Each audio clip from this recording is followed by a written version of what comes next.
Robert F. Kennedy Jr., President Donald Trump's choice to lead the U.S. Department of Health and Human Services, told senators Wednesday the United States faces significant health challenges that require fresh thinking. I've often disturbed the status quo by asking uncomfortable questions. Well, I'm not going to apologize for that. We have massive health problems in this country that we must face honestly.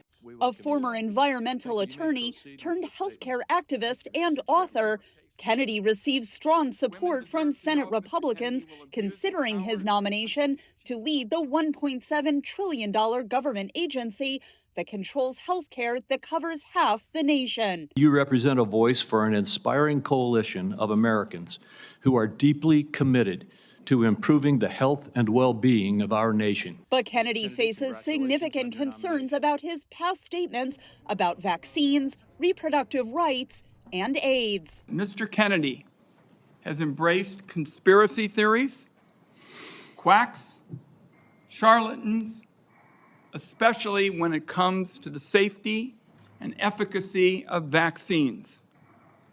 He has made it his life's work to sow doubt and discourage parents from getting their kids life-saving vaccines. Kennedy said some of his most controversial remarks during a podcast interview had been taken out of context. I said there are no vaccines that are safe and effective, and I was going to continue for every person. Every medicine has people who are sensitive to them, including vaccines. Right. So he interrupted me at that point.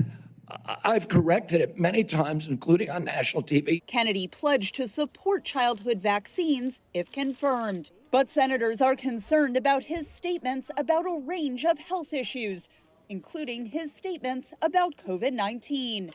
Did you say that COVID-19 was a genetically engineered bioweapon that targets black and white people, but spared Ashkenazi Jews and Chinese people?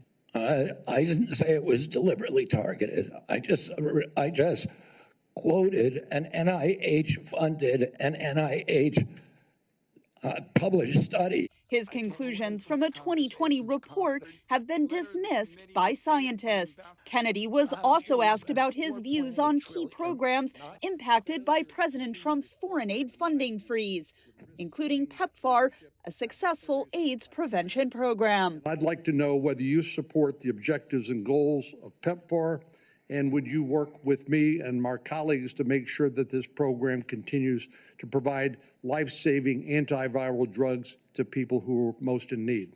I absolutely support PEPFAR, and I will happily work with you to strengthen the program. The Senate Finance Committee will vote on Kennedy's nomination in the near future. Katherine Gypson, VOA News, Washington.